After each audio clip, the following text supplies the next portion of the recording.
आप देख रहे हैं डीएनए लाइव। हमारे चैनल से जुड़ने के लिए चैनल को सब्सक्राइब करें और आपके विचार कमेंट। यूपी पुलिस के दारोगा जी ने बंदूक को मिसाइल की तरह थाम लिया था। बंदूक का ऐसा मुआयना कर रहे थे मानो पहली बार राफेल उड़ाने की जिम्मेदारी डीसीपी साहब ने सौंप दी हो। कभी नाल को जौहरी की तरह देख रहे थे तो कभी घोड़े को नई नवेली दुल्हन की तरह। डीसीपी साहब ने इशारा किया कि वत्स, बंदूक तो बाद में चलाना, पहले असेंबल करके तो दिखाओ। तंदुरुस्त पेट को संभालते हुए दारोगा साहब जमीन पर बैठ गए, लेकिन नासपीटी बंदूक ने धोखा दे दिया। ना पिस्टल सही से कॉक कर पाए, ना ही ठीक से असेंबल।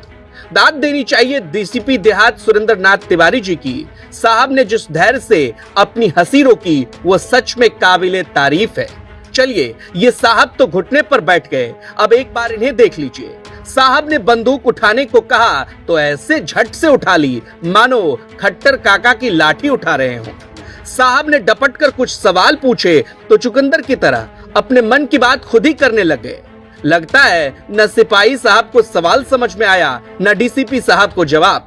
लेकिन सिपाही को फंसता देख बगल में खड़े दूसरे साहब के अंदर भाईचारा जाग गया।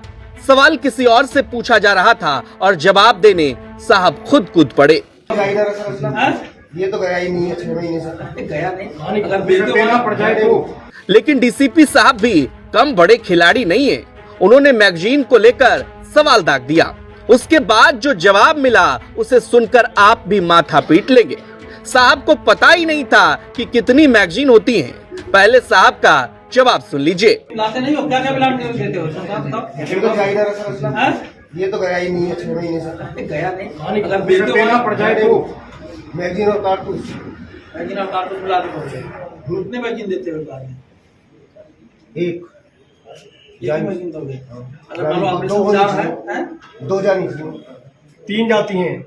आखिरकार खिन्न होकर दूसरे साहब ने डैमेज कंट्रोल की कोशिश की और बताया कि एक मैगजीन बंदूक में लगती है, 2 मैगजीन बैकअप में रहती है, और अगर आतंकी इलाके में जाते हैं तो 5 मैगजीन मिलती है। सिस्टम जानो क्या कर रहे हो, अलग विषय है।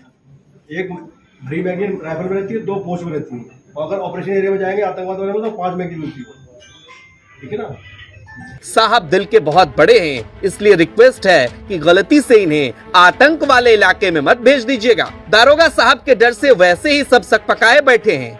वैसे भी अगर मुंह से ही ठाई ठाई करके अपराधी ढेर हो जाते हो तो फिर गोली बंदूक का क्या ही काम। ये पूरा तमाशा गाजियाबाद देहात क्षेत्र का है, जहां थाना निवाड़ी के निरीक्षण के दौरान डीसीपी देहात सुरेंद्र नाथ तिवारी हथियारों की जांच कर रहे थे। इस दौरान एक दारोगा पिस्टल को सही तरीके से कॉक नहीं कर पाए। ये पूरा दृश्य कैमरे में कैद हुआ और फिर सोशल मीडिया की अदालत में पेश कर दिया गया।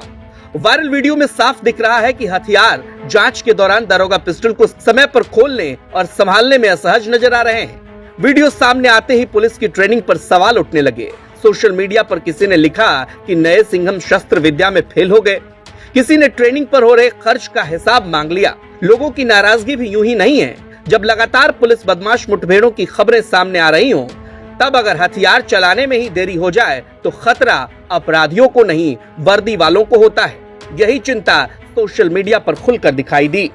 वहीं इस पर डीसीपी ग्रामीण सुरेंद्र नाथ तिवारी ने सफाई देते हुए कहा कि एक ही पिस्टल को 2 अलग अलग दारोगाओं से चेक कराया था। एक दारोगा पिस्टल खोल रहा था जबकि दूसरे से उसे लोड कराया जा रहा था। इस वजह से कुछ देर की देरी और भ्रम की स्थिति नजर आई।